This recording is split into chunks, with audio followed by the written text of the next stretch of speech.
শ্যামলী নিয়ে একটি গল্প বলি। অনেক অনেক বছর আগের কথা। একটি মনোরম গ্রাম ছিল, যার সঠিক অবস্থান কেউ জানে না। গ্রামের পাশ দিয়ে বয়ে যেত একটি মোহনীয় নদী, যার জল ছিল টলমল। গ্রামের নাম ছিল শ্যামলী।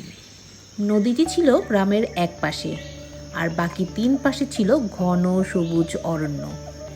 শ্যামলী গ্রাম এবং চারপাশের বনভূমি ছিল নানা গাছপালা আর রং বেরঙের ফুলে ভরপুর। এই গাছগুলোর ডালে বসে থাকতো সুন্দর পাখি আর রঙিন পোকামাকড়।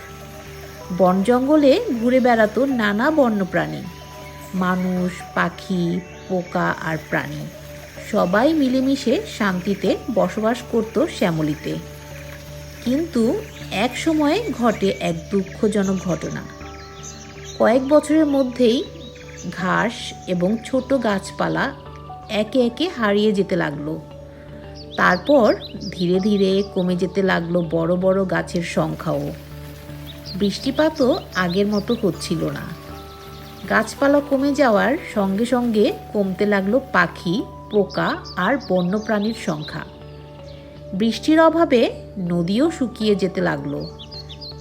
চারপাশ থেকে সবুজ রং উধাও হয়ে গিয়ে ধূসর ও বাদামি রঙের শুষ্কতা ছড়িয়ে পড়ল। জমিতে ফসলও ভালোভাবে ফলতো না। মানুষের মনে দেখা দিল দুশ্চিন্তা। এইভাবে চলতে থাকলে গ্রামের মানুষের খাওয়ার অভাব দেখা দিতে পারে। শ্যামলী গ্রাম হয়ে উঠল নির্জীব ও বিষণ্ণ। যারা বহু বছর পর গ্রামটিতে ঘুরতে এলো, তারাও চিনতে পারল না এই গ্রামটিকে। এ তো সেই গ্রাম নয় যাকে তারা একসময় বলতো শ্যামলী, সবুজে ভরা, প্রাণে ভরা এক স্বর্গভূমি। এই গল্প আমাদের একটি গুরুত্বপূর্ণ বার্তা দেয়। প্রকৃতি ও পরিবেশ আমাদের জীবনের জন্য অত্যন্ত গুরুত্বপূর্ণ। গাছ কাটলে, বন ধ্বংস করলে এবং জলাধার শুকিয়ে গেলে শুধু প্রকৃতিই না, মানুষও বিপদে পড়ে।